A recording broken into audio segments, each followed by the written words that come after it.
Corner ವಿಶೇಷ ನೇರ ಪ್ರಸಾರ ಕಾರ್ಯಕ್ರಮಕ್ಕೆ ಸ್ವಾಗತ. ನಾನು ಮಾನಸ.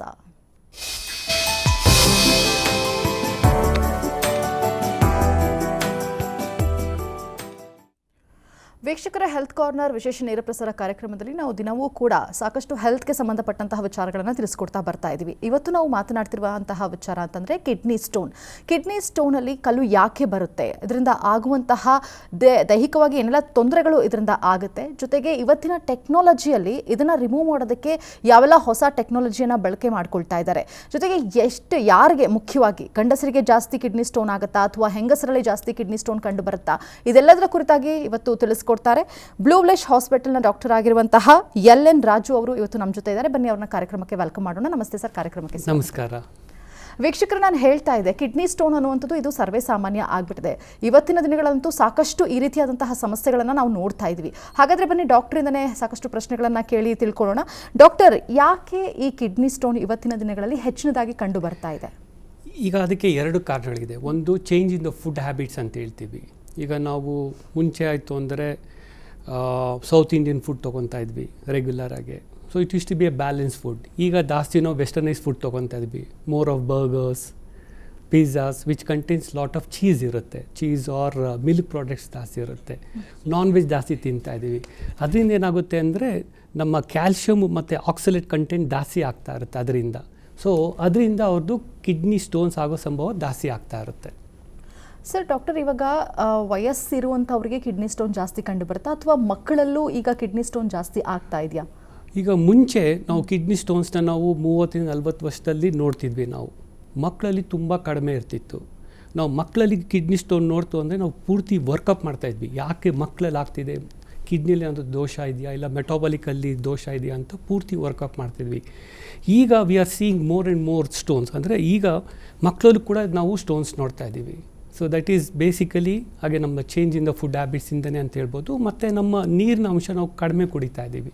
ಸೊ ನೀರು ಚೆನ್ನಾಗಿ ಕುಡಿತಾ ಇದ್ದರೆ ಕಿಡ್ನಿ ಸ್ಟೋನ್ ಆಗೋದು ಕಡಿಮೆ ಇರುತ್ತೆ.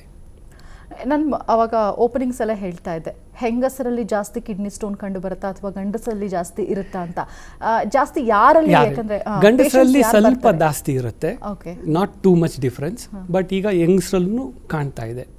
ಬಟ್ ಯಂಗ್ಸ್ರಲ್ಲಿ ಸ್ವಲ್ಪ ಚಿಕ್ಕದು ಸ್ಟೋನ್ ಇತ್ತು ಅಂದರೆ ತಾನೇ ಹೋಗ್ಲಿಕ್ಕೆ ಚಾನ್ಸ್ ಜಾಸ್ತಿ ಇರುತ್ತೆ. Because of the progesterone hormone that relaxes the ureter ಅಂತ ಹೇಳ್ತೀವಿ. ಸೊ ನಾನ್ ಸ್ಪಾಂಟೇನಿಯಸ್ ಪ್ಯಾಸೇಜ್ ಅಂದರೆ ತಾನೇ ಹೋಗ್ಲಿಕ್ಕೆ ಚಾನ್ಸ್ ಸ್ವಲ್ಪ ಜಾಸ್ತಿ ಇರುತ್ತೆ. ಗಂಡಸಲ್ಲಿ ಸ್ವಲ್ಪ ಕಡಿಮೆ ಇರುತ್ತೆ ಅಷ್ಟೇ. ಬಟ್ ಇನ್ಸಿಡೆನ್ಸ್ ವೈಸ್ ಅಷ್ಟು ಜಾಸ್ತಿ ಇಲ್ಲ, ಸ್ವಲ್ಪ ಜಾಸ್ತಿ ಗಂಡಸರಲ್ಲಿ, ಸ್ವಲ್ಪ ಕಡಿಮೆ ಯಂಗಸರಲ್ಲಿ. But everybody is getting kidney stones nowadays.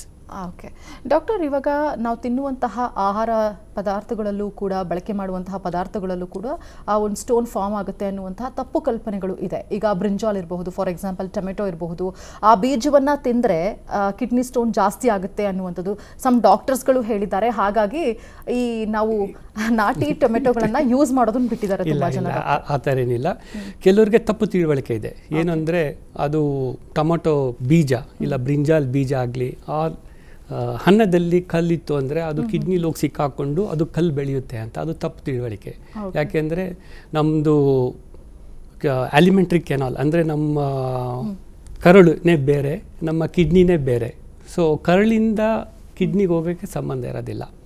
But ಏನಾಗುತ್ತೆ ಅಂದರೆ ನಮ್ಮ ಟೊಮೆಟೊ ಬೀಜದಲ್ಲಿ ಆಕ್ಸಲೇಟ್ ಕಂಟೆಂಟ್ ಜಾಸ್ತಿ ಇರುತ್ತೆ. ಸೊ ಅದರಿಂದ ಆಗೋ ಸಂಭವ ಜಾಸ್ತಿ ಇರುತ್ತೆ ಹೊರತು ಬರೀ ಟೊಮೊಟೊ ತಿಂದರೆ ಆಗುತ್ತೆ ಅಂತೇನಿಲ್ಲ. Because tomato has got 2 components. ಈಗ ಒಂದು ಟೊಮೊಟೊಲಿ ಹುಳಿ ಇರುತ್ತಲ್ಲ, ಹುಳಿ is good for stones. Any citrate ಅಂತ ಹೇಳ್ತೀವಿ ನಾವು. ಸಿಟ್ರೇಟ್ಸ್ ಆರ್ ಗುಡ್ ಫಾರ್ ಸ್ಟೋನ್ಸ್. ಅದು ಕಲ್ಲು ಹಾಕ್ದಿರೋಂಗೆ ನೋಡ್ಕೊಳ್ಳುತ್ತೆ. ಬಟ್ ಬೀಜದಲ್ಲಿ ಸ್ವಲ್ಪ ಆಕ್ಸಲೇಟ್ ಕಂಟೆಂಟ್ ಜಾಸ್ತಿ ಇರೋದ್ರಿಂದ ಟೊಮೊಟೊ ಬೀಜ ಅಂತ ಹೇಳ್ತೀವಿ. ಬಟ್ ನಾವು ಅಮೌಂಟ್ ಆಫ್ ಟೊಮೊಟೊ ಅಂದರೆ ನಾವು ಎಷ್ಟು ಟೊಮೊಟೊ ತಿಂತೀವಿ ಅಂದರೆ ತುಂಬ ಕಡಿಮೆ. ಸೊ ಅದರಿಂದನೇ ಆಗುತ್ತೆ ಅಂತ ಹೇಳಲಿಕ್ಕೆ ಆಗೋದಿಲ್ಲ. So you can eat tomatoes normally, no issues. ತುಂಬ ಜನ ಮನೆಗಳಲ್ಲಿ ಅದೇ ರೀತಿ ಇದೆ. ಇಲ್ಲ, ಅದು ಅಂತ ನಾವು ತಿನ್ನೋ ಟೊಮೊಟೊ ತುಂಬ ಕಡಿಮೆ. ಸೊ ಅದರಿಂದ ಏನಾಗೋದಿಲ್ಲ. ಓಕೆ, ಈಗ ಡಾಕ್ಟರ್, ಇದು ಕಿಡ್ನಿ ಒಳಗಡೆ ಆ ಕಲ್ಲು ಸೇರ್ಕೊಳ್ಳೋದ್ರಿಂದ ಸೊ ಗೊತ್ತೇ ಆಗಲ್ಲ ತುಂಬ ಜನಕ್ಕೆ ಆ ಸ್ಟೋನ್ ಇದೆಯಾ ಇಲ್ವಾ ಅಂತ ಹೇಳಿ. ತುಂಬ ಜನಕ್ಕೆ ತುಂಬ ಲೇಟಾಗಿ ಅದು ಅವ್ರ ಅವೇರ್ನೆಸ್ ಸ್ಟಾರ್ಟ್ ಆಗುತ್ತೆ. ಅದರ ಲಕ್ಷಣಗಳು ಹೇಗಿರುತ್ತೆ? ಆ ನಮ್ಮ ಕಿಡ್ನಿನಲ್ಲಿ ಆ ಸ್ಟೋನ್ ಇದೆ ಅನ್ನೋದನ್ನ ಹೇಗೆ ಕಂಡುಹಿಡ್ಕೊಳ್ಳೋದು ಅಂತ? ಕಿಡ್ನಿಯಲ್ಲಿ ಸ್ಟೋನ್ ಇದ್ದಾಗ ಬೆಳೀತಾ ಹೋಗುತ್ತೆ. ಯೂಶಲಿ ಅದು ನಮಗೆ ತೊಂದರೆ ಕೊಡೋದಿಲ್ಲ. ಅಂದರೆ ನೋವಾಗೋದಾಗಲಿ ತೊಂದರೆ ಆಗೋದಾಗಲಿ ಏನು ಬರೋದಿಲ್ಲ. ಯಾವಾಗ ಕಿಡ್ನಿ ನಾಳದಲ್ಲಿ ಬಂದು ಸಿಕ್ಕಾಕೊಳ್ಳುತ್ತೋ ಆವಾಗ ವಿಪರೀತ ನೋವು ವಾಂತಿ ಎಲ್ಲ ಶುರುವಾಗುತ್ತೆ. ಸೊ ಕಿಡ್ನಿ ಸ್ಟೋನ್ ಫಾರ್ಮ್ ಆಗೋದು ಕಿಡ್ನಿಯಲ್ಲಿ, ಅದು ಕಿಡ್ನಿಯಲ್ಲೇ ಇದ್ದಾಗ ಬೆಳೀತಾ ಹೋಗುತ್ತೆ. ಕೆಲವೊಮ್ಮೆ ನಾವು 5 ಸೆಂಟಿಮೀಟ್ರ್, 6 ಸೆಂಟಿಮೀಟ್ರ್, 7 ಸೆಂಟಿಮೀಟ್ರ್, ನಾನು 15 ಸೆಂಟಿಮೀಟ್ರ್ ಸ್ಟೋನ್ ಕೂಡ ತೆಗ್ದಿದ್ದೀನಿ. ಸೊ ಯೂಜ್ಲಿ ಪೇಷಂಟ್ ಗೊತ್ತೇ ಆಗೋದಿಲ್ಲ. ಕೆಲವ್ರಿಗೆ ಸ್ವಲ್ಪ ಇನ್ಫೆಕ್ಷನ್ ಥರ ಆಗ್ಬೋದು, ಇಲ್ಲ ಬ್ಯಾಕ್ ಸೈಡ್ ಸ್ವಲ್ಪ ಸಾಧಾರಣ ನೋವು ಥರ ಕಾಣ್ಬೋದು, ಅಷ್ಟೇ ಹೊರತು ಬೇರೆ ಏನು ಸಮಸ್ಯೆ ಇರೋದಿಲ್ಲ. ಬಟ್ ಅದೇ ಚಿಕ್ಕ ಕಲ್ಲಾದ್ರೂ ನಾಳಲ್ಲಿ ಬಂದು ಸಿಕ್ಕಾಕೊಂತು ಅಂದರೆ ವಿಪರೀತ ನೋವು ವಾಂತಿ, ಅವ್ರಿಗೆ ತಡೆಯೋಕ್ಕಾಗೋದಿಲ್ಲ, ಎಮರ್ಜೆನ್ಸಿ ಥರ ಬರ್ತಾರೆ. Okay okay. ನಾರ್ಮಲಿ ಯಾವ ಸೈಜಲ್ಲಿ ಇರುತ್ತೆ ಡಾಕ್ಟರ್ ಅದು ಕಿಡ್ನಿ? ಅಂದರೆ ಸ್ಟೋನ್ ಫಾರ್ಮ್ ಆಗೋದೇ ಹೇಗೆ? ಸ್ಟೋನ್ ಫಾರ್ಮ್ ಆಗೋದು ಹೇಗೆ ಅಂದರೆ it's A process of crystallisation ಅಂತ ಹೇಳ್ತೀವಿ. ಅಂದರೆ ನಮ್ಮ ಯೂರಿನಲ್ಲಿ ಕಲ್ಲ ಅಂಶಗಳಿರುತ್ತೆ, ಕ್ಯಾಲ್ಶಿಯಮು, ಆಕ್ಸಲೇಟ್ಸು, ಯೂರೇಟ್ಸ್ ಎಲ್ಲ. ಅದು ಸಾಮಾನ್ಯವಾಗಿ ನಾವು ನೀರು ಹೆಚ್ಚು ಕುಡಿತಾ ಇದ್ದರೆ ಡೈಲ್ಯೂಟ್ ಫಾರ್ಮಲ್ಲಿ ಇರುತ್ತೆ, ಕ್ರಿಸ್ಟಲ್ ಫಾರ್ಮ್ ಆದರೂ ತೊಳ್ಕೊಂಡು ಹೋಗ್ತಾ ಇರುತ್ತೆ. ಯಾವಾಗ ನೀರಿನ ಅಂಶ ಕಡಿಮೆ ಆಗುತ್ತೋ ಆವಾಗ ಇದು ಕ್ರಿಸ್ಟಲ್ಸು ಡೆಪಾಸಿಟ್ ಆಗೋಕ್ಕೆ ಶುರುವಾಗುತ್ತೆ. ಅದ್ರ ಮೇಲೆ ಬೆಳೀತಾ ಹೋಗುತ್ತೆ, ಕ್ರಿಸ್ಟಲೈಸೇಷನ್ ಪ್ರೋಸೆಸ್ ಅಂತ ಹೇಳ್ತೀವಿ. ಅದು ಬೆಳೀತಾ ಬೆಳೀತಾ ಸ್ಟೋನ್ ಆಗುತ್ತೆ. So it's A process of crystallisation. Okay. But ದೇಹಕ್ಕೆ ಹೆಚ್ಚಿನ ಬಾರಿ ನೀರು ಕುಡಿಯೋದ್ರಿಂದ ಅದು ತುಂಬಾ ರೀತಿಯಾದಂತಹ ಸಮಸ್ಯೆ. ನೀರು ಹೆಚ್ಚು ಕುಡಿದಾಗ ಏನಾಗುತ್ತೆ ಅಂದರೆ ಯೂರಿನ್ ಡೈಲ್ಯೂಟ್ ಆಗಿರುತ್ತೆ. So concentration of the crystals won't happen. ನಾವು ಪ್ರೋಸೆಸ್ ಆಫ್ ಕ್ರಿಸ್ಟಲೈಸ್ ಸ್ಯಾಚುರೇಷನ್ ಅಂತ ಹೇಳ್ತೀವಿ. So when the saturation does not happen, so usually the urine will be dilute, so the crystals won't form. But even crystals form ಆದರೂ ಕೂಡ ಹೆಚ್ಚು ನೀರು ಕೂಡ ತೊಳ್ಕೊಂಡು ಹೋಗ್ತಾ ಇರುತ್ತೆ. So it's like washing. So it's always better to drink good amount of water to prevent kidney stones. Okay. ಇನ್ನು surgery ಮಾಡುವಂತಹ ಸಂದರ್ಭದಲ್ಲಿ ಎಷ್ಟು ಪ್ರಮಾಣದ, ಅಂದರೆ ತುಂಬ ದಪ್ಪದಾಗಿ ಏನಾದರೂ ಆಗ್ಬಿಟ್ಟಿದ್ರೆ ಅದು ಹೇಗೆ ರಿಮೂವ್ ಮಾಡ್ತೀರಾ? ಚಾಲೆಂಜಸ್ ಅಂತೇನಿಲ್ಲ. ಈಗ ಏನಾಗುತ್ತೆ ಅಂದರೆ ಕಿಡ್ನಿ ನಾಳದಲ್ಲಿ ಬಂದು ಸಿಕ್ಕಾಕೊಂತು ಅಂದರೆ ನಾವು ಕಡಿಮೆ ಒಂದು 3 ಮಿಲಿಮೀಟರ್ ಸ್ಟೋನ್ ಕೂಡ ನಾನು ಆಪ್ರೇಟ್ ಮಾಡಿ ತೆಗ್ದೀನಿ, because it was stuck, it was not coming out ಅಂತ. ಕೆಲವೊಮ್ಮೆ ಒಂದೊಂದು ಸಲ 1 ಸೆಂಟಿಮೀಟ್ರ್ 1.5 ಸೆಂಟಿಮೀಟ್ರ್ ಸ್ಟೋನ್ ಇದ್ದರೂ ಪಾಸ್ ಔಟ್ ಆಗೋದು ವೆರಿ ರೇರ್ಲಿ ಆಗುತ್ತೆ. ಸೊ ಕಿಡ್ನಿಯಲ್ಲಿ ಸಾಮಾನ್ಯವಾಗಿ ಒಂದು ಹೇಳಿದ್ನಲ್ಲ ನಾನು, 5 mm ಇಂದ ಸೇರಿ ಅಟ್ಲೀಸ್ಟ್ 7 ಸೆಂಟಿಮೀಟರ್ 8 ಸೆಂಟಿಮೀಟರ್ ಸ್ಟೋನ್ ಕೂಡ ನಾವು ತೆಗ್ದಿದ್ದೀವಿ. ಬಟ್ ಅದೇ ಕಿಡ್ನಿ ಸ್ಟೋನ್ ಚಿಕ್ಕದಿದ್ರೂ ನಾಳಲ್ಲಿ ಬಂದು ಸಿಕ್ಕಾಕೊಂಡಾಗ ಅದು ತೆಗಿಬೇಕಾಗತ್ತೆ. ನೀವು ಕೇಳ್ಬೋದು ಎಷ್ಟು ಸ್ಟೋನ್ ಸೈಜು ಹೋಗಬಹುದು, ಯಾವ ಸ್ಟೋನ್ ಹೋಗೋದಿಲ್ಲ ಅಂತ. ಈಗ up to 5 mm chance of going is very high. ಅಂದರೆ 5 mm ಸ್ಟೋನ್ ಒಳಪಟ್ಟಿತ್ತು ಅಂದರೆ ಸಾಮಾನ್ಯ ತಾನೇ ಚೆನ್ನಾಗಿ ನೀರು ಕುಡಿತು ಅಂದರೆ ತೊಳ್ಕೊಂಡು ಹೋಗೋ ಚಾನ್ಸ್ ಇರುತ್ತೆ. ಅದಕ್ಕಿಂತ ಹೆಚ್ಚು ಸೈಜ್ ಇತ್ತು ಅಂದರೆ ನಾಳಲ್ಲಿ ಬಂದು ಸಿಕ್ಕಾಕೊಳ್ಳೋ ಚಾನ್ಸ್ ಇರುತ್ತೆ, ಆವಾಗ ತೆಗಿಬೇಕಾಗತ್ತೆ. ಇಲ್ಲ ಕಿಡ್ನಿಯಲ್ಲಿ ಇತ್ತು ಅಂದರೆ ಅದಕ್ಕೆ various types of treatments are available. ಅಂದರೆ ವಿಧದ ಟ್ರೀಟ್ಮೆಂಟ್ ಇರುತ್ತೆ, ಅದು ಕೊಟ್ಟು ನಾವು ಅದನ್ನು ರೆಡಿ ಮಾಡಬಲ್ಲೆ. ಓಕೆ. ನೀವು ಹೇಳ್ತಾ ಇದ್ರಿ ಜಾಸ್ತಿ ವಾಟರ್ ಇಂಟೇಕ್ ಆಗೋದ್ರಿಂದ ಸ್ಟೋನ್ ಹೊಟ್ಟೋಗ್ಬಿಡುತ್ತೆ ಅಂತ ಹೇಳಿ ಯೂರಿನ್ ಮುಖಾಂತರ. ಅಂದರೆ ಯಾವ ಸೈಜಿನ ಒಂದು ಹೇಳಿದ್ನಲ್ಲ, ಲೆಸ್ ದೆನ್ 5 mm ಇತ್ತು ಅಂದರೆ ಸಾಮಾನ್ಯವಾಗಿ ಹೊಟ್ಟೋಗುತ್ತೆ, 95% ಹೊಟ್ಟೋಗುತ್ತೆ. But you have to monitor it. ಅಂದರೆ ತುಂಬ ಹೆಚ್ಚಿನದಾಗಿ ನೀರು ಕುಡಿತಾರೆ ಅಂದರೆ ಅಟ್ಲೀಸ್ಟ್ 2.5 ಲೀಟರ್ಸ್ to 3 ಲೀಟರ್ಸ್ ಕುಡಿದ್ರೆ ಸಾಕಾಗುತ್ತೆ ನಮಗೆ. ಓಕೆ. ಇನ್ನು ಈಗ ಟೆಕ್ನಾಲಜಿ ತುಂಬ ಡೆವಲಪ್ ಆಗಿದೆ ಡಾಕ್ಟರ್. ಈಗ ಸರ್ಜರಿ ಮಾಡುವಂತಹ ಸಂದರ್ಭದಲ್ಲಿ ಆ ಸ್ಟೋನ್ಗಳನ್ನು ತೆಗೆಯೋದು ಕೂಡ ಚಾಲೆಂಜಸ್ ಅಂತ ಏನು ಅಂತ ಅನ್ಸಲ್ಲ ಅಂತ ಅನ್ಸುತ್ತೆ. ಯಾವ್ಯಾವ ಟೆಕ್ನಾಲಜೀಸ್ ಇದೆ ಈ ಒಂದು ಸರ್ಜರಿ ಸಂದರ್ಭದಲ್ಲಿ? ಈಗ there various technologies are there. ಅಂದರೆ ಈಗ ಫಸ್ಟ್ ಕಿಡ್ನಿಯಲ್ಲಿ ಇದ್ದಾಗ ಸ್ಟೋನು, ಕಿಡ್ನಿಯಲ್ಲಿ ಇದ್ದಾಗ ಲೆಸ್ ದೆನ್ 1.5 ಸೆಂಟಿಮೀಟರ್ 1.5 ಸೆಂಟಿಮೀಟರ್ ಒಳಗಡೆ ಪಟ್ಟಿತ್ತು ಅಂದರೆ, ಮತ್ತು ಹಾರ್ಡ್ನೆಸ್ ಕಡಿಮೆ ಇತ್ತು ಅಂದರೆ ನಾವು CT ಮಾಡಿ ಚೆಕ್ ಮಾಡ್ತೀವಿ ಹಾರ್ಡ್ನೆಸ್ ಎಷ್ಟಿದೆ ಅಂತ. ಹಾರ್ಡ್ನೆಸ್ ಕಡಿಮೆ ಇತ್ತು ಅಂದರೆ ವಿ ಯೂಸ್ ಲಿಥೋಟ್ರಿಪ್ಸಿ, ESWL ಅಂತ ಹೇಳ್ತೀವಿ, extra corporeal shock wave lithotripsy ಅಂತ. ಕೆಲವು ಜನ ಅದನ್ನೇ shock wave therapy, shock waves ಅಂತ ಹೇಳ್ತಾರೆ, ಕೆಲವರು ಲೇಸರ್ ಅಂತ ಹೇಳ್ತಾರೆ. It's not a laser, it's a shock wave therapy. ಅದು it's out patient procedure, admission ಬೇಕಾಗೋದಿಲ್ಲ. ಪೇಷಂಟ್ ಔಟ್ ಪೇಷಂಟಲ್ಲಿ ಮಾಡಿ ಹಂಗೆ ಕಳಿಸ್ತೀವಿ. 1 or 2 ಸೆಟ್ಟಿಂಗ್ಸಲ್ಲಿ ಸ್ಟೋನು ಪೌಡ್ರಾಗಿ ಅದು ಒಟ್ಟೋಗುತ್ತೆ ಅದು. So up to 1.5 centimetre stone ಇದ್ದರೆ ಮಾತ್ರ this is the best treatment ಅಂತ ಹೇಳ್ತೀವಿ. ಬಟ್ ಅದಕ್ಕಿಂತ ಜಾಸ್ತಿ ಅಂದರೆ ಬೇರೆ ಬೇರೆ ಥರ ಟ್ರೀಟ್ಮೆಂಟ್ ಇರುತ್ತೆ, ಅದನ್ನು ಅಳವಡಿಸ್ಬೇಕಾಗುತ್ತೆ.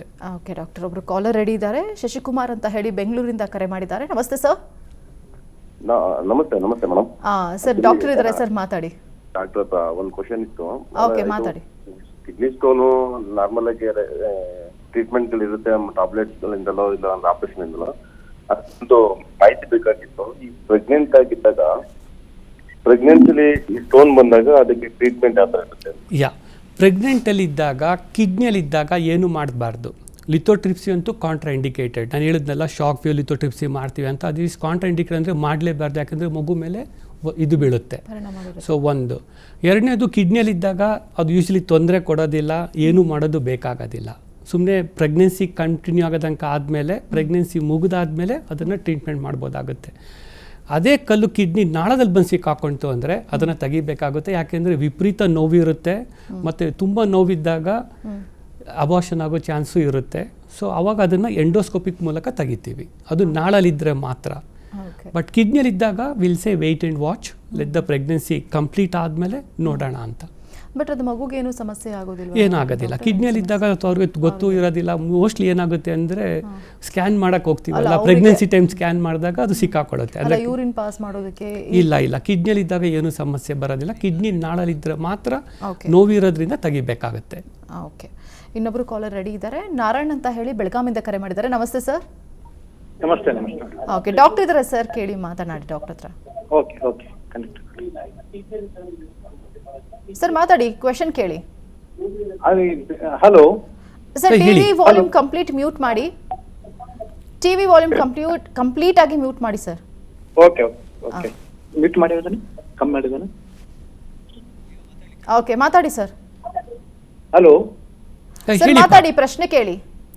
ಸರ್ ಏನಿಲ್ಲ, ನನಗೆ ಕಿಡ್ನಿ ಸ್ಟೋನ್ ಅಂತಂದ್ರೆ ಸರ್ ಫಾರ್ಮೇಶನ್ ಆಗ್ತೈತಲ್ಲ, ಆ ಫಾರ್ಮೇಶನ್ ಆದ ತಕ್ಷಣ ಎಲ್ಲ ನನಗೆ ತೊಂದರೆ ಸ್ಟಾರ್ಟ್ ಆಗಿಬಿಡ್ತೈತೆ ಸರ್. ಕಿಡ್ನಿ ಒಳಗೆ ಕಣ್ಣು ಉರಿ ಎಲ್ಲ ಬರ್ತೈತಿ, ಆಮೇಲೆ ಇದೆಲ್ಲ ನೋವು, ಕಿಪ್ಪಟ್ಟಿ ಹಿಂದಿಂದೆಲ್ಲ ನೋವು, ಆಮೇಲೆ ಮೊಣಕಾಲ್ ಮಠ ಮಾತ್ರ ನರಗಳೆಲ್ಲ ಜಗ್ತಾವ್ ಸರ್ ಅವೆಲ್ಲ. ಇಲ್ಲ, ಕಿಡ್ನಿ ಸ್ಟೋನ್ಗೂ ಮೊಣಕಾಲು ನೋವಿಗೂ ಸಂಬಂಧ ಇರೋದಿಲ್ಲ. ಇದು ಬೆನ್ನೋವು ಬರುತ್ತೆ. ಮತ್ತು ಇದು ಈಗ ಕಿಡ್ನಿ ಕಲ್ಲು ಎಲ್ಲಿದೆ? ಈಗ ಕಿಡ್ನಿಯಲ್ಲಿ ಇದೆಯಾ, ನಾಳಲ್ಲಿದೆಯಾ? ಈಗ ಕಿಡ್ನಿ ಅಂದ್ರೆ ಸರ್ ಫಾರ್ಮೇಶನ್ ಅದು ಇಷ್ಟಂತ ಆಗೋದಿಲ್ಲ ಸರ್, ಸಣ್ಣ ರವ ಇರ್ತೈತಲ್ಲ ಸರ್, ಅಷ್ಟ ಸೈಜ್ ಆತಂದ್ರೆ ನನಗೆ ಇವೆಲ್ಲ ತೊಂದರೆ ಆಗ್ತೈತೆ ಸರ್. ಇಲ್ಲ ನಾನು ಹೇಳಿದ್ನಲ್ಲ, ಅಪ್ ಟು 5 mm ತನಕ ನೀವು ಚೆನ್ನಾಗಿ ನೀರು ಕುಡಿದ್ರೆ ತಾನೇ ಒಟ್ಟೋಗುತ್ತೆ.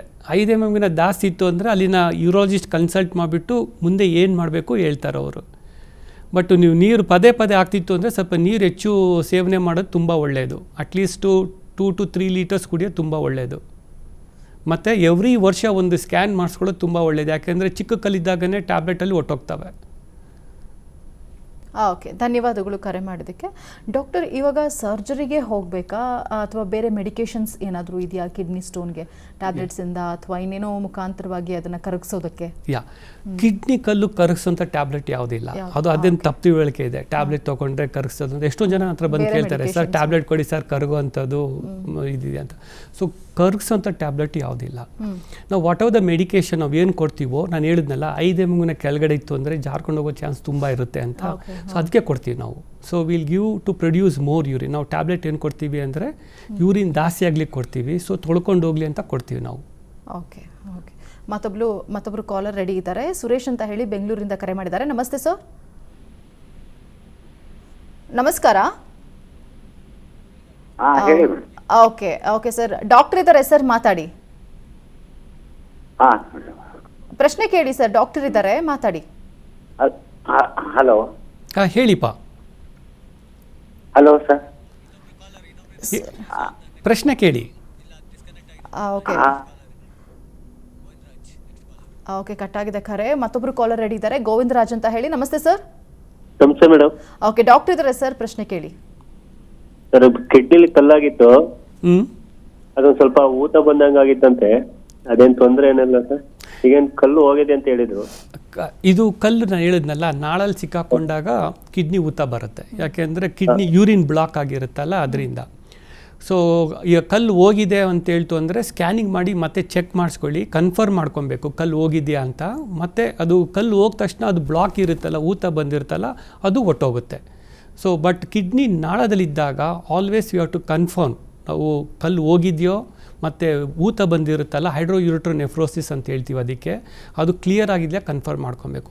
ಇನ್ನೊಂದು ತಪ್ಪು ಇದಿರುತ್ತೆ, ಕಿಡ್ನಿ ಕಲ್ಲಾಗಿರುತ್ತೆ, ಸ್ಕ್ಯಾನಿಂಗ್ ಮಾಡಿಸ್ತಾರೆ, ನಾಳದಲ್ಲಿ ಕಲ್ಲು ಇರುತ್ತೆ, ಸೊ ನೋವು ಒಟ್ಟೋಗಿರುತ್ತೆ. ಸೊ ನೋವು ಒಟ್ಟೋಗಿದೆ ಅಂದ ತಕ್ಷಣ ಕಲ್ಲು ಹೋಗಿದೆ ಅಂತ ಅರ್ಥ ಅಲ್ಲ.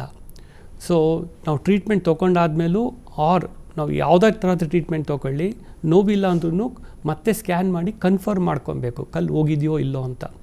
Then only it is fine. ಏನಾಗುತ್ತೆ ಅಂದರೆ ಈ ಕಿಡ್ನಿ ಕಲ್ಲು ಚಿಕ್ಕದಾಗಿದ್ರೂ ನಾಳಲ್ಲಿ ಸಿಕ್ಕಾಕೊಂಡಿದ್ರೆ ಕಿಡ್ನಿ ಬ್ಲಾಕ್ ಆಗುತ್ತೆ, ಕ್ರಮೇಣ ಕಿಡ್ನಿ ವೀಕ್ ಆಗ್ತಾ ಶುರು ಬರುತ್ತೆ, ಗೊತ್ತೇ ಆಗೋದಿಲ್ಲ. ಎಲ್ಲರೂ ಏನಾಗುತ್ತೆ ನೋವಿಲ್ಲ ಮೋಸ್ಟ್ಲಿ ಹೋಗಿರ್ಬೋದು ಅಂತ ಬಿಟ್ಬಿಟ್ಟಿರ್ತಾರೆ, ಬಟ್ ಅಲ್ಲೇ ಸಿಕ್ಕಾಕೊಂಡು ಕಿಡ್ನಿನ ಡ್ಯಾಮೇಜ್ ಮಾಡೋದು ಇರುತ್ತೆ.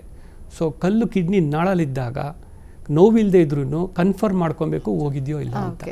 ಓಕೆ ಸರ್, ಧನ್ಯವಾದಗಳು ಕರೆ ಮಾಡೋದಕ್ಕೆ. ಮತ್ತೊಬ್ಬರು ಕಾಲರ್ ರೆಡಿ ಇದ್ದಾರೆ, ರಾಮಚಂದ್ರಪ್ಪ ಅಂತ ಹೇಳಿ. ನಮಸ್ತೆ ಸರ್. ನಮಸ್ಕಾರ. ಓಕೆ ಸರ್, ಡಾಕ್ಟರ್ ಇದ್ದಾರೆ ಸರ್, ಪ್ರಶ್ನೆ ಕೇಳಿ. ಸರ್, ನಾವು 15 ವರ್ಷ ನಮ್ಮ ಕಿಡ್ನಿಯಲ್ಲಿ ಕಲ್ಲ ಕಟ್ಟಿ ದಾವಣಗೆರೆಯಲ್ಲಿ ಶಿವಕುಮಾರ್ ಅಂತಂದು ಕಿಡ್ನಿ ಸ್ಪೆಷಲಿಸ್ಟ್ ತೋರಿಸಿ ಸಾಕಾಗೋಗಿದೆ. ಓಕೆ, 2-3 ಪಟ್ಟು ಶೂಟೌಟ್ ಮಾಡಿದ್ದಾರೆ, ಮತ್ತೆ ಪದೇ ಪದೇ ಕಲ್ಲಾಗ್ತದೆ. ಎಸ್, ಇದು ಒಳ್ಳೆ ಪ್ರಶ್ನೆ. ಇದು once you are a stone former you always a stone former ಅಂತ ಹೇಳ್ತೀವಿ. ಅಂದರೆ ನಿಮ್ಗೆ ಒಂದ್ಸಲ ಕಿಡ್ನಿ ಕಲ್ಲಾಯಿತು ಅಂದರೆ ಇದು ಪದೇ ಪದೇ ಆಗ್ತಾ ಇರುತ್ತೆ ಅಂತ. ಅದಕ್ಕೆ ತಡೆಗಟ್ಕೊಳ್ಳೋಂಥದ್ದು ಏನು ಮಾಡಬೇಕು ಅಂದರೆ ನಾನು ಹೇಳಿದ್ನಲ್ಲ, ನಾನು ಚೆನ್ನಾಗಿ ನೀರು ಕುಡಿಬೇಕು ಒಂದು. ಎರಡನೇದು, ಎವ್ರಿ ವರ್ಷ ಒಂದು ಸ್ಕ್ಯಾನಿಂಗ್ ಮಾಡಿ ನೋಡ್ಕೊಳ್ಳೋದು ತುಂಬ ಒಳ್ಳೆಯದು. ಇದು ಮತ್ತೆ ಮತ್ತೆ ಆಗ್ತಾ ಇರುತ್ತೆ, ಮತ್ತು ಏನಕ್ಕೆ ಆಗ್ತಾಯಿದೆ ಅಂದ್ಬಿಟ್ಟು ನೆಕ್ಸ್ಟು ವರ್ಕಪ್ ಮಾಡಬೇಕಾಗುತ್ತೆ. ಇವ್ರಿಗೆ ಇಷ್ಟು ಬೇಗ ಆಗ್ತಿದೆ ಅಂತ ಹೇಳ್ತಂದರೆ ಯಾಕೆ ಈ ಥರ ಆಗ್ತಿದೆ, ಅದಕ್ಕೆ ನಾವು ಯೂರಿನ್ ಟೆಸ್ಟ್ ಎಲ್ಲ ಮಾಡಿ ನೋಡಿಬಿಟ್ಟು ಯಾವ ಅಂಶಗಳಿಂದ ಆಗ್ತಿದೆ, ಯಾವ ತೊಂದರೆಯಿಂದ ಆಗ್ತಿದೆ ಅದನ್ನು ನಾವು ಅಡ್ರೆಸ್ ಮಾಡಬೇಕಾಗುತ್ತೆ. ಸೊ ಇವ್ರಿಗೆ ಪದೇ ಪದೇ ಆಗ್ತಿತ್ತು ಅಂದರೆ ಮೆಟಾಬಾಲಿಕ್ ವರ್ಕಪ್ ಮಾಡಬೇಕಾಗತ್ತೆ, ಯಾವುದರಿಂದ ಆಗ್ತಿದೆ ನೋಡಬೇಕಾಗುತ್ತೆ. ಇಲ್ಲ ಕಿಡ್ನಿಯಲ್ಲಿ ತೊಂದರೆ ಇದೆಯೋ ಇಲ್ಲ ಅವ್ರಿಗೆ ಇದರಲ್ಲಿ ಮೆಟಾಬಾಲಿಸಮಲ್ಲಿ ತೊಂದರೆ ನೋಡಿಕೊಂಡು ಅದನ್ನು ಟ್ರೀಟ್ಮೆಂಟ್ ಮಾಡಬೇಕಾಗುತ್ತೆ. ಡಾಕ್ಟರ್, ಈಗ ವಾಟ್ ಈಸ್ ದ ಎಂಡೋಸ್ಕೋಪಿಕ್ ಅಂತ ಹೇಳಿ, ಸಾಮಾನ್ಯವಾಗಿ ಸ್ಟೋನ್ನ ರಿಮೂವ್ ಮಾಡೋದಕ್ಕೆ ಎಂಡೋಸ್ಕೋಪಿಕ್ ಮುಖಾಂತರವೇ ಮಾಡೋದು ಅಂತ, ಅದರಲ್ಲಿ ಬೇರೆ ಬೇರೆ ವಿಧಾನಗಳು ಕೂಡ ಇದೆ ಅಂತ ಅನ್ಸುತ್ತೆ ಡಾಕ್ಟರ್, ತಿಳಿಸ್ಕೊಡಿ. ಈಗ ಇಟ್ ಡಿಪೆಂಡ್ಸ್ ಅಪಾನ್ ಕಲ್ಲು ಎಲ್ಲಿದೆ ಅಂತ. ನಮ್ಮದು ಕಲ್ಲು ಕಿಡ್ನಿಯಲ್ಲಿ ಇತ್ತು ಅಂದರೆ ನಾವು PCNL ಅಂತ ಮಾಡ್ತೀವಿ, ಸೈಜ್ ಮೇಲೆ ಹೋಗುತ್ತೆ. ಹೇಳಿದ್ನಲ್ಲ, ಸೈಜ್ ಪರ್ಕ್ಯುಟೇನಿಯಸ್ ನೆಫ್ರೋಲಿಥಾಟಮಿ ಅಂತ. ತುಂಬ ಕಲ್ಲು ದಪ್ಪ ಇತ್ತು ಅಂದರೆ 2.5 ಸೆಂಟಿಮೀಟರ್ಗಿನ ಮೇಲಿತ್ತು ಅಂದರೆ ಅದರ ಕಿಡ್ನಿ ತುಂಬ ಕಲ್ಲು ಇರುತ್ತೆ. ಅಂಥ ಟೈಮಲ್ಲಿ ನಾವೇನು ಮಾಡ್ತೀವಿ, PCNL ಅಂತ ಮಾಡ್ತೀವಿ. ಅಂದರೆ ಕಿಡ್ನಿಯಲ್ಲಿ ಸಣ್ಣ ಹೋಲ್ ಮಾಡಿ ಕಿಡ್ನಿ ಒಳಗಡೆ ಹೋಗ್ಬಿಟ್ಟು ಆ ದಪ್ಪ ಇರೋ ಕಲ್ಲನ್ನ ಪುಡಿ ಮಾಡಿ ಅದನ್ನು ತೆಗೆದುಬಿಡ್ತೀವಿ ನಾವು. ಇದು ತೆಗ್ದಾದ್ಮೇಲೆ ಒಂದು ಸ್ಟೆಂಟ್ ಅಂತ ಅಳವಡಿಸ್ತೀವಿ ನಾವು. ಎಲ್ಲರೂ ಕೇಳ್ತಾರೆ, ಸರ್ ಸ್ಟೆಂಟ್ ಏನಕ್ಕೆ ಹಾಕಬೇಕು, ಸ್ಟೆಂಟ್ ಹಾಕ್ದಿರೆ ಮಾಡೋಕ್ಕಾಗೋದಿಲ್ವಾ ಅಂತ. ದಯವಿಟ್ಟು ಎನಿ ಪ್ರೊಸೀಜರ್ ಎಂಡೋಸ್ಕೋಪಿಕ್ ಮಾಡಿದಾಗ ಸ್ಟೆಂಟ್ ಹಾಕಲೇಬೇಕು. It's a protective tube. ಅದೇನು ಮಾಡುತ್ತೆ ಅಂದರೆ ಕಿಡ್ನಿ ಊತನ ಕಡಿಮೆ ಮಾಡುತ್ತೆ, ಇನ್ಫೆಕ್ಷನ್ ಆಗದಿರೋಂಗೆ ನೋಡ್ಕೊಳ್ಳುತ್ತೆ, ಮತ್ತು ಆ ಕಲ್ಲು ಸಣ್ಣದಾದ್ರೂ ಪುಡಿ ಇತ್ತು ಅಂದರೆ ಅದರಿಂದ ಬರಲಿಕ್ಕೆ ಹೆಲ್ಪ್ ಮಾಡುತ್ತೆ. ಸೊ ಎನಿ ಎಂಡೋಸ್ಕೋಪಿಕ್ ಪ್ರೊಸೀಜರ್ ಆದಮೇಲೆ ನಾವು ಸ್ಟೆಂಟ್ ಅಳವಡಿಸ್ತೀವಿ. ಬಟ್ ಇನ್ನೊಂದೇನು ಅಂತಂದರೆ ಸ್ಟೆಂಟ್ ಹಾಕ್ಸ್ಕೊಂಡ್ಮೇಲೆ ಅದನ್ನು ತೆಗಿಬೇಕಾಗುತ್ತೆ. So we can keep up to 3 months depending upon the type of procedures. ಅದರೊಳಗಡೆ ದಯವಿಟ್ಟು ಎಲ್ಲ ಪೇಷಂಟ್ ಎಂಡೋಸ್ಕೋಪಿಕ್ ಮಾಡಿಸಿರೋರು ಸ್ಟೆಂಟ್ ಹಾಕಿತ್ತು ಅಂದರೆ ಮರಿದೇ ತೆಗೆಸ್ಕೊಬೇಕು, ಇಲ್ಲಾಂದರೆ ಅದರಿಂದ ತುಂಬ ತೊಂದರೆ ಆಗೋ ಚಾನ್ಸ್ ಜಾಸ್ತಿ ಇರುತ್ತೆ ಒಂದು. ಸೊ ಇದು ದಪ್ಪ ಕಲ್ಗೆ ಹೇಳಿದ್ನಲ್ಲ, 2.5 ಸೆಂಟಿಮೀಟರ್ ದೊಡ್ಡದಿತ್ತು ಅಂದರೆ ವಿಲ್ ಡು PCNL.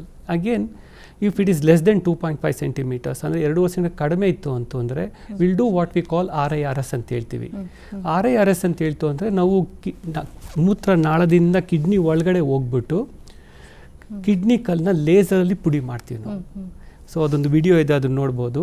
ಪುಡಿ ಮಾಡಿಬಿಟ್ಟು ಲೇಸರಲ್ಲಿ ಅದನ್ನು ನಾವು ಕಲ್ಲನ್ನ ತೆಗೆದುಬಿಡ್ತೀವಿ. ಇದು ಡೇ ಕೇರ್ ಪ್ರೊಸೀಜರ್. ಅಂದರೆ ಇವತ್ತು ಅಡ್ಮಿಟ್ ಆಗಿ ಇವತ್ತು ಸಂಜೆನೇ ಹೋಗ್ಬೋದು, ಇಲ್ಲ ನಾಳೆನೇ ಹೋಗ್ಬೋದು. ಪೇಷಂಟ್ಸ್ಗೇನು ಗೊತ್ತೇ ಆಗೋದಿಲ್ಲ, ನೆಕ್ಸ್ಟ್ ದಿವಸನೇ ಅವ್ರು ಕೆಲ್ಸಕ್ಕೆ ಸ್ಟಾರ್ಟ್ ಮಾಡ್ಕೊಬೋದು. ಸೊ ಅವ್ರಿಗೆ ಆಗಿದ್ದು ನಾವು ಕಲ್ಲು ತೆಗ್ದೀವಿ ಅಂತ ಕೂಡ ಗೊತ್ತಾಗೋದಿಲ್ಲ. It is such A simple procedure. ಮುಂಚೆ ಆದರೆ ಓಲ್ ಮಾಡೋ ಅಂಥದ್ದು ಸ್ಥಿತಿ ಬೇಕಾಗೋದಿಲ್ಲ. ಸೊ PCNL ಮಾಡೋದು only for very large stones.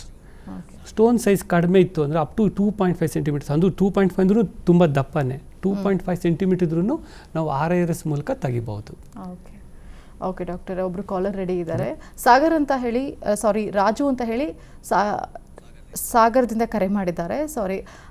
ನಮಸ್ತೆ ರಾಜು. ನಮಸ್ಕಾರ ಸರ್. ಸಾಗರದಿಂದ. ಓಕೆ ಸರ್, ಡಾಕ್ಟರ್ ಇದ್ದಾರೆ ಸರ್, ಮಾತಾಡಿ. ನನಗೆ ಪ್ರೋಸ್ಟೇಟ್ ಆಗಿದೆ ಮೇಡಮ್. ನನಗೆ ಏನು ಸರ್?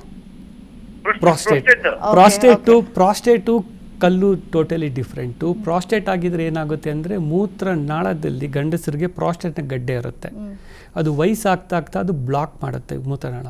ಸೊ ಅದಕ್ಕೆ ನಾವು ಪ್ರಾಸ್ಟೇಟ್ ತುಂಬ ದಪ್ಪ ಆಗಿ ತುಂಬ ತೊಂದರೆ ಕೊಡ್ತಾ ಇತ್ತು ಅಂದರೆ ಅದಕ್ಕೆ ನಾವು ಲೇಸರಲ್ಲಿ TURP ಅಂತ ಮಾಡ್ತೀವಿ. ಅದು ಟೋಟಲಿ ಡಿಫ್ರೆಂಟ್, ಅದು ಕಲ್ಲಿನ ಸಂಬಂಧಪಟ್ಟಿದ್ದಲ್ಲ. ಅದು ಪ್ರಾಸ್ಟೇಟ್ ಸರ್ಜರಿ ಮಾಡಬೇಕಾಗುತ್ತೆ. ತೊಂದರೆ ಕೊಡ್ತಿತ್ತು ಅಂದರೆ, ಸ್ವಲ್ಪ ತೊಂದರೆ ಇತ್ತು ಅಂದರೆ ಮೆಡಿಕೇಷನಲ್ಲೇ ಸೆಟ್ಲ್ ಆಗುತ್ತೆ. ಓಕೆ, ಧನ್ಯವಾದಗಳು ಕರೆ ಮಾಡೋದಕ್ಕೆ. ಮತ್ತೊಬ್ಬರು ಕಾಲರ್ ರೆಡಿ ಇದ್ದಾರೆ, ಚಂದ್ರಶೇಖರ್ ಅಂತ ಹೇಳಿ ತುಮಕೂರಿಂದ ಕರೆ ಮಾಡಿದ್ದಾರೆ. ನಮಸ್ತೆ ಸರ್. ಓಕೆ ಓಕೆ ಡಾಕ್ಟರ್ ಇದ್ದಾರೆ ಸರ್, ಪ್ರಶ್ನೆ ಕೇಳಿ. ಕೇಳ್ತೀನಿ ಮೇಡಮ್. ನನ್ನ ಮಿಸ್ಸಸ್ಗೆ ಹಲೋ ಸರ್, ನಮಸ್ತೆ ಹೇಳಿ. ನಮಸ್ಕಾರ, ಹೇಳಿಪ್ಪ. ಸರ್. ನಮ್ಮ ಮಿಸ್ಸಸ್ಗೆ ಪದೇ ಪದೇ ಕಿಡ್ನಿ ಸ್ಟೋನ್ ಆಗ್ತಾ ಇತ್ತು. ಸುಮಾರು ಒಂದು 8 ಸಲ ಆಪರೇಷನ್ ಆಗಿದೆ ಸರ್. ಅದೇ ಅವಾಗಲೇ ಹೇಳಿದ್ನಲ್ಲ, ಪದೇ ಪದೇ ಆಗ್ತಿತ್ತು ಅಂದರೆ ಮೆಟಬಾಲಿಕ್ ವರ್ಕಪ್ ಮಾಡಬೇಕಾಗುತ್ತೆ, ಯಾಕೆ ಈ ಥರ ಆಗ್ತಿದೆ ನೋಡಬೇಕಾಗುತ್ತೆ.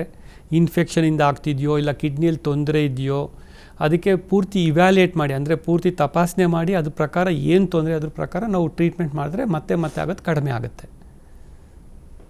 ಓಕೆ, ಧನ್ಯವಾದಗಳು ಕರೆ ಮಾಡೋದಕ್ಕೆ. ಡಾಕ್ಟರ್, ಇದು URS ಬಗ್ಗೆ ಹೇಳಿ. ಇದನ್ನ ಹೇಳಿದ್ನಲ್ಲ, ಕಿಡ್ನಿ ನಾಳದಲ್ಲಿ ಬಂದು ಸಿಕ್ಕಾಕೊಂತು ಅಂದರೆ ಓಕೆ, ಇದು ಕಿಡ್ನಿ ನಾಳ ನಮ್ಮದು 26 ಸೆಂಟಿಮೀಟರ್ ಇರುತ್ತೆ. ಕಿಡ್ನಿ ಹತ್ರ ಇದ್ದಾಗ ನಾವು ಮತ್ತೆ RIRS ಅಂತ ಮಾಡ್ತೀವಿ, ಹೇಳಿದ್ನಲ್ಲ ಆವಾಗಲೇ. ಕೆಳಭಾಗದಲ್ಲಿದ್ದಾಗ ಮೂತ್ರಕೋಶ ಹತ್ರ ಇದ್ದಾಗ ನಾವೇನು ಮಾಡ್ತೀವಿ, URS ಅಂತ ಮಾಡ್ತೀವಿ, ಯೂರೋಟ್ರೋ ರಿನೋಸ್ಕೋಪಿ ಅಂತ. ಅಂದರೆ ನಮ್ಮ ಯೂರೋಟ್ರೋಸ್ಕೋಪ್ ಒಂದು ನಮ್ಮದು ಎಂಡೋಸ್ಕೋಪಿಕ್ ಇನ್ಸ್ಟ್ರೂಮೆಂಟ್ ಇರುತ್ತೆ, ಅದನ್ನು ಯೂರಿನ್ ಮೂಲಕ ಕಿಡ್ನಿ ನಾಳ ಒಳಗಡೆ ಹೋಗ್ಬಿಟ್ಟು ಆ ಕಲ್ಲನ್ನ ಪುಡಿ ಮಾಡಿಬಿಟ್ಟು ಅದನ್ನು ತೆಗೆದೇ ಬಿಡ್ತೀವಿ ನಾವು. That's A simplest procedure. Again it is A day care, ಅಂದರೆ ಬೆಳಿಗ್ಗೆ ಬಂದು ಸಂಜೆ ಹೋಗ್ಬೋದು, ಇಲ್ಲಾಂದರೆ ನೆಕ್ಸ್ಟ್ ದಿವಸ ಮನೆಗೆ ಹೋಗ್ಬೋದು. So it's A simple procedure. ಇವಾಗ ಏನಾಗಿದೆ ಅಂದರೆ ಕಿಡ್ನಿ ಕಲ್ಲು ಮುಂಚೆ ಥರ ತೊಂದರೆ ಇಲ್ಲ, ಕರೆಕ್ಟಾಗಿ ಮಾಡ್ತು ಅಂತಂದರೆ ನೆಕ್ಸ್ಟ್ ದಿವಸನೇ ಅವರು ಮಾಮೂಲಿ ಕೆಲಸಕ್ಕೂ ಹೋಗ್ಬೋದು. ಸೊ ಯೂಶಲಿ ಎಲ್ಲರೂ ಭಯ ಬೀಳ್ತಾರೆ, ಸಾರಿ ಎಂಡೋಸ್ಕೋಪಿಕ್ ಮಾಡ್ತೀರಾ ಅದು ಇದಾಗುತ್ತೆ, ಏನೂ ಆಗೋದಿಲ್ಲ. It's A simple procedure. ಮತ್ತು ಹೇಳಿದ್ನಲ್ಲ, ನೆಕ್ಸ್ಟು ಕಿಡ್ನಿ ನಾಳದಲ್ಲಿತ್ತು ಅಂದರೆ 5 mm ಜಾಸ್ತಿ ಇತ್ತು ಅಂದರೆ ದಯವಿಟ್ಟು ಗೋ ಫಾರ್ ಎಂಡೋಸ್ಕೋಪಿಕ್ ಪ್ರೊಸೀಜರ್. ನೋವಿಲ್ಲ ಅಂದ್ರೂ ಅಕಸ್ಮಾತ್ ಕಲ್ಲು ಹೋಗಿದೆ ಅಂತ ಕನ್ಫರ್ಮ್ ಮಾಡ್ಕೊಳ್ಳಿಕ್ಕೆ ಮತ್ತೆ ಸ್ಕ್ಯಾನ್ ಮಾಡಿ ಕನ್ಫರ್ಮ್ ಮಾಡ್ಕೊಳ್ಳಿ. ಓಕೆ, ಮತ್ತೊಬ್ಬರು ಕಾಲರ್ ರೆಡಿ ಇದ್ದಾರೆ. ನಮಸ್ತೆ ಸರ್. ನಮಸ್ಕಾರ ಮೇಡಮ್. ಓಕೆ, ಡಾಕ್ಟರ್ ಇದ್ದಾರೆ ಸರ್, ಪ್ರಶ್ನೆ ಕೇಳಿ. ಸರ್ ನಮಸ್ಕಾರ. ಸರ್ ಹೇಳಿ. ಅದು ನಮ್ದು 3 ತಿಂಗಳಿಗೂ ಅದೇ ಈಗ 1 ವಾರ ಆಯ್ತು ಸರ್. 3 ತಿಂಗಳು ಅದೇ 4 mm ಬರ್ತಾ ಇರುತ್ತೆ ಯಾವಾಗಲೂ ಸರ್. ಅದೇ ಈ ಥರ ಪದೇ ಆಗೋರಿಗೆ ಅದಕ್ಕೆ ಪೂರ್ತಿ ತಪಾಸಣೆ ಮಾಡಬೇಕು ಅಂತ ಹೇಳಿದ್ನಲ್ಲ, ನೀವು ಬಂತು ಅಂದರೆ ಪೂರ್ತಿ ತಪಾಸಣೆ ಮಾಡಿ ಅದು ಯಾಕೆ ಈ ಥರ ಇಷ್ಟು ಬೇಗ ಆಗ್ತಿದೆ ನೋಡಿಕೊಂಡು ಅದಕ್ಕೆ ಟ್ರೀಟ್ಮೆಂಟ್ ಕೊಡಬೇಕಾಗುತ್ತೆ. ಇದಕ್ಕೆ ನಾವು ಮೆಟಬಾಲಿಕಲಿ ಆ್ಯಕ್ಟಿವ್ ಸ್ಟೋನ್ ಅಂತ ಹೇಳ್ತೀವಿ. ಅಂದರೆ ಯೂಶಲಿ 2 ವರ್ಷ ತೊಗೊಳುತ್ತೆ ಮತ್ತೆ ಸ್ಟೋನ್ ಫಾರ್ಮ್ ಆಗಬೇಕಾದ್ರೆ 50% ಆಫ್ ದ ಪೀಪಲ್ಗೆ. ನಿಮಗೆ ತುಂಬ ಪದೇ ಆಗ್ತಿರೋದ್ರಿಂದ ಪೂರ್ತಿ ಇವ್ಯಾಲ್ಯೂಯೇಟ್ ಮಾಡಿ ಚೆಕ್ ಮಾಡಿ ಅದಕ್ಕೆ ಏನು ಟ್ರೀಟ್ಮೆಂಟ್ ಮಾಡಬೇಕೋ ಮಾಡಬೇಕಾಗುತ್ತೆ. ಓಕೆ, ಧನ್ಯವಾದಗಳು ಕರೆ ಮಾಡೋದಕ್ಕೆ. ಡಾಕ್ಟರ್, ಕಿಡ್ನಿ ಸ್ಟೋನ್ ಆಗ್ತಾ ಇದೆ ಅಂತಂದರೆ ಕಿಡ್ನಿ ಫೇಲ್ಯೂರ್ ಆಗಿಬಿಡುತ್ತಾ ಅನ್ನುವಂಥ ಒಂದಷ್ಟು ಭಯ ಇರುತ್ತೆ ತುಂಬ ಜನರಲ್ಲಿ. ಅದು ಕರೆಕ್ಟು. ಸೊ ನಮಗೆ ನಾರ್ಮಲಾಗಿ ಕಿಡ್ನಿ ಫೇಲ್ ಆಗೋದು ನಮ್ಗೆ ಅನ್ಕಂಟ್ರೋಲ್ಡ್ ಶುಗರ್ ಮತ್ತು BP ಇರೋದ್ರಿಂದ, ದಟ್ ಈಸ್ ಸಾಮಾನ್ಯವಾಗಿ ಅದರಿಂದ ಆಗೋದು. ಎಲ್ಲರೂ ಅದ್ರ ಬಿಟ್ಬಿಟ್ಟು ಸ್ಟೋನ್ ಅಂತ ಹೇಳ್ತಾರೆ. ಸ್ಟೋನಿಂದ ಕಿಡ್ನಿ ಫೇಲ್ ಆಗೋದು ತುಂಬ ಕಡಿಮೆ. ನಮಗೆ 2 ಕಿಡ್ನಿಗಳಿರುತ್ತೆ. ನಮ್ಮದು 1 ಕಿಡ್ನಿ ಇದ್ದರೆ ಸಾಕು ನಮಗೆ ನಾರ್ಮಲ್ ಕೆಲಸ ಮಾಡಲಿಕ್ಕೆ. ನಾವು 1 ಕಿಡ್ನಿ ಪೂರ್ತಿ ಸ್ಟೋನಿಂದ ಹಾಳಾಗೋಗಿದ್ರು ಇನ್ನೊಂದು ಕಿಡ್ನಿ ಸಾಮಾನ್ಯವಾಗಿ ಕೆಲಸ ಮಾಡುತ್ತೆ, ತೊಂದರೆ ಏನು ಬರೋದಿಲ್ಲ. ನಾನು ಹೇಳಿದ್ನಲ್ಲ, ನಾಳದಲ್ಲಿ ಸಿಕ್ಕಾಕೊಂಡು ಅದನ್ನು ನಾವು ಟ್ರೀಟ್ ಮಾಡದೆ ಬಿಟ್ಟರೆ ನೋವಿಲ್ಲ, ಆರಾಮಾಗಿದ್ದೀನಿ, ಏನು ತೊಂದರೆ ಇಲ್ಲ ಅಂತಿತ್ತು ಅಂದರೆ ಕ್ರಮೇಣವಾಗಿ ಕಿಡ್ನಿ ತಿಂದ್ಕೊಂಡು ಹೊಟ್ಟೋಗುತ್ತೆ. ಸೊ ನಾಳಲ್ಲಿದ್ದಾಗ ಮಾತ್ರ you have to be very careful. Are kidney block ಇತ್ತು ಅಂದರೆ you have to be careful. ಅದಕ್ಕೆ ಹೈಡ್ರೋನೆಫ್ರೋಸಿಸ್ ಅಂತ ಹೇಳ್ತೀವಿ. ಕಿಡ್ನಿ ಊತ ಬಂದಿರೋವಾಗ ನಾಳಲ್ಲಿ ಸಿಕ್ಕಾಕೊಂಡಿದ್ರೆ ಹೈಡ್ರೋಯೂರೋಟೋನೆಫ್ರೋಸಿಸ್ ಅಂತ ಹೇಳ್ತೀವಿ. ಅಂದರೆ that is kidney is blocked ಅಂತ, the system is blocked. So ಆವಾಗ ನಾವು ಮುನ್ನೆಚ್ಚರಿಕೆ ತೊಗೊಂಡು ಆ ಕಲ್ಲನ್ನ ತೆಗೆಸ್ಬಿಟ್ಟು ಕಿಡ್ನಿ ಬ್ಲಾಕ್ ಹೋಗಿಲ್ಲ ಚೆಕ್ ಮಾಡಬೇಕಾಗತ್ತೆ. ಇಲ್ಲಾಂದರೆ ಕ್ರಮೇಣವಾಗಿ ಕಿಡ್ನಿ ಹೊಟ್ಟೋಗುತ್ತೆ. ಇನ್ನು ಕಿಡ್ನಿ ಸ್ಟೋನ್ ಆದಂಥ ಸಂದರ್ಭದಲ್ಲಿ ಏನೆಲ್ಲ ಕಾಂಪ್ಲಿಕೇಶನ್ಸ್ಗಳು ಎದುರಾಗ್ಬೋದು ಡಾಕ್ಟರ್? ನಾನು ಹೇಳಿದ್ನಲ್ಲ, ಕಿಡ್ನಿಯಲ್ಲಿದ್ದಾಗ ಸುಮ್ಮನೆ ಬೆಳೀತಾ ಹೋಗುತ್ತೆ ಕಲ್ಲು, ಮತ್ತೇನು ತೊಂದರೆ ಕೊಡೋದಿಲ್ಲ, ಪೇಯ್ನ್ ಏನಾದರೂ ಸ್ಟಾರ್ಟ್ ಆಗುತ್ತೆ ಹೇಳ್ತಿದ್ದಾಳೆ.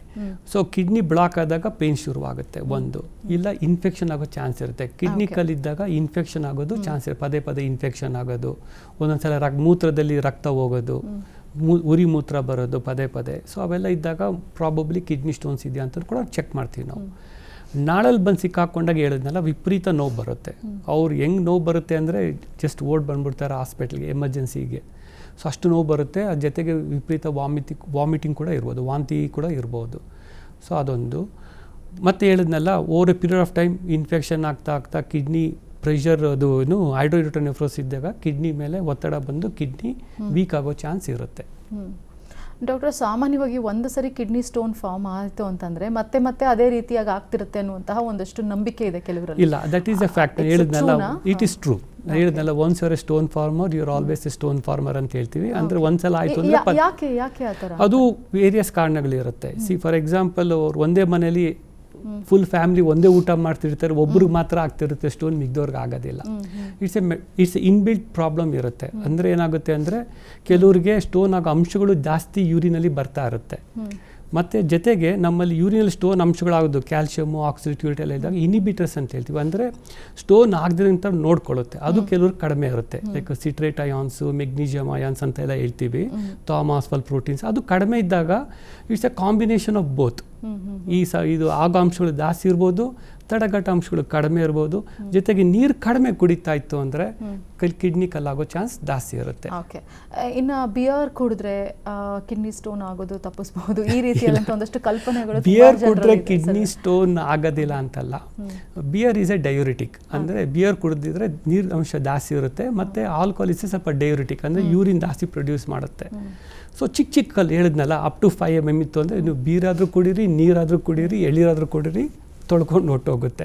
So it's a myth that if you drink beer, but long term beer is not good because it contains lot of oxalates, one of the stone forming agent.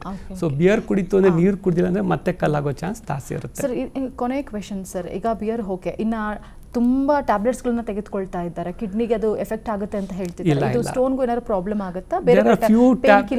Pain killer ತಗೊಂಡು ಅಂದರೆ kidney weak ಆಗುತ್ತೆ. So pain killers unnecessary long term, especially ಏನಾಗುತ್ತೆ ಅಂದರೆ ಸೊಂಟ ನೋವಿದ್ದವ್ರಿಗೆ, ಕೀಳು ನೋವಿದ್ದವ್ರಿಗೆ, ಅವ್ರು daily tablet ತೊಗೊಂಡು ಅಭ್ಯಾಸ ಮಾಡ್ಕೊಂಬಿಟ್ಟಿರ್ತಾರೆ. ಯಾಕಂದರೆ ಟ್ಯಾಬ್ಲೆಟ್ ತೊಗೊಂಡು ನೋವು ಕಡಿಮೆ ಆಗುತ್ತೆ ಅಂತ. ಬಟ್ ಟ್ಯಾಬ್ಲೆಟ್ ತೊಗೊಂತಾ ಕಿಡ್ನಿ ಮೇಲೆ ಒತ್ತಡ ಬಿದ್ದು ಕಿಡ್ನಿ ವೀಕ್ ಆಗುತ್ತೆ. ಸೊ ಪೇನ್ ಕಿಲ್ಲರ್ಸ್ ಸಂಬಂಧ ಇಲ್ಲ. But there are very rare. There are few stones, there are few tablets which can cause stones, but it is very rare. Okay doctor, kidney stone ಕುರಿತಾಗಿ ಸಾಕಷ್ಟು ವಿಚಾರಗಳನ್ನು ತಿಳಿಸ್ಕೊಟ್ರೆ. ಇನ್ನು ನಿಮ್ಮ ಹಾಸ್ಪಿಟಲಲ್ಲಿ ಕೂಡ ಯಾವ ರೀತಿಯ ಸರ್ಜರಿಗಳನ್ನು ಮಾಡ್ತಾರೆ ಅಂತ ಹೇಳಿ ತಿಳಿಸ್ಕೊಟ್ಟಿದ್ದಾರೆ ಡಾಕ್ಟರ್. ಕಾರ್ಯಕ್ರಮಕ್ಕೆ ಬಂದಿದ್ದಕ್ಕೆ ಧನ್ಯವಾದಗಳು. Thank you.